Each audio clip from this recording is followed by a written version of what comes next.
আসসালামু আলাইকুম রহমতুল্লাহ। আশা করি আপনারা সকলে আল্লাহ তাআলার রহমতে ভালো আছেন। আমি আজ আলোচনা করব হাসবুনাল্লাহু ওয়া নি'মাল ওয়াকিল দোয়াটি পড়ার ফজিলত সম্পর্কে। তো আসুন আমরা জেনে নিই। মানুষের অবস্থা সবসময় অনুকূলে যায় না, কখনো ভালো যায়, কখনো খারাপ সময় ধেয়ে আসে। তাই যে কোনো বিপদে মুক্তির জন্য আল্লাহর কাছে দোয়া করা চাই। তাহলে আল্লাহ তাআলা বিপদ থেকে রক্ষা করবেন এবং শান্তিতে রাখবেন ইনশাআল্লাহ। যে কোনো বিপদের সম্মুখীন হলে উল্লেখিত দোয়া বেশি বেশি পড়তে পারেন। এটি আলে ইমরানের 173 নম্বর আয়াত এবং সূরা আনফালের 40 নম্বর আয়াতের, আবার সূরা হজের 78 নম্বর আয়াত অংশের মিলিত রূপ। দোয়াটি হল হাসবুনাল্লাহু ওয়া নি'মাল ওয়াকিল, নি'মাল মাওলা ওয়া মিনান নাসির। আমি আবারও বলছি, হাসবুনাল্লাহু ওয়া নি'মাল ওয়াকিল, নি'মাল মাওলা ও মিনান নাসির। দোয়াটির অর্থ হল আল্লাহ তাআলাই আমাদের জন্য যথেষ্ট। তিনি হলেন উত্তম কর্মবিধায়ক। আল্লাহ তাআলাই হচ্ছে উত্তম অভিভাবক এবং উত্তম সাহায্যকারী। আশা করা যায় আয়াতগুলো পড়ে দোয়া করলে অবশ্যই সেই দোয়া কবুল হবে।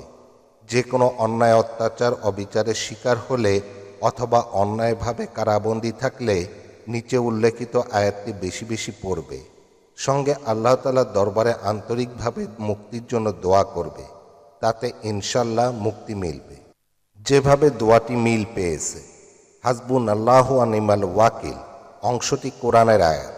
এটি পড়ার কথা পবিত্র সহিহ হাদিসের মাধ্যমে প্রমাণিত। ইব্রাহিম আলাইহিস সালামকে আগুনে নিক্ষেপ করা হলে এবং রাসূল সাল্লাল্লাহু আলাইহি ওয়াসাল্লাম মুশরিকদের হামলা হবে এমন খবর শুনে হামরাউল আসাদে উক্ত দোয়াটি পাঠ করেন। সূত্র বুখারী, হাদিস নম্বর 4563, আলে ইমরান আয়াত 173। এছাড়াও আল্লাহ রাসূল সাল্লাল্লাহু আলাইহি ওয়াসাল্লাম এই বিশেষ দোয়াটি পাঠ করার ব্যাপারে উৎসাহিত করেছেন। সূত্র তিরমিজি, হাদিস নম্বর 3243, আল আহদিস আস-সহিহা, হাদিস নম্বর 1079। আর নি'মাল মাওলা ও মিনান নাসির অংশটিও কোরআনের আয়াত, আল্লাহর প্রশংসা সূচক। সূরা আনফাল আয়াত 40, সূরা হজ আয়াত 78। এটি যে কোনো দোয়ার সঙ্গে যুক্ত করে পাঠ করা যায়, এতে কোনো বাধা নেই।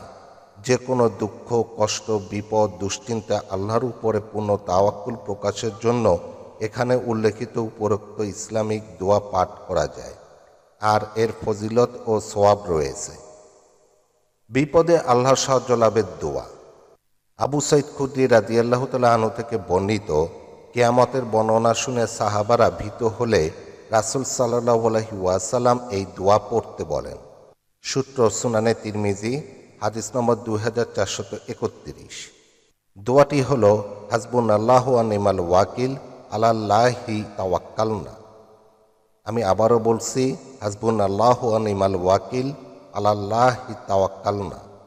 অর্থ, মহান আল্লাহই আমাদের জন্য যথেষ্ট। তিনি কতই না উত্তম কর্মবিধানকারী। আমরা আল্লাহর উপর ভরসা করলাম।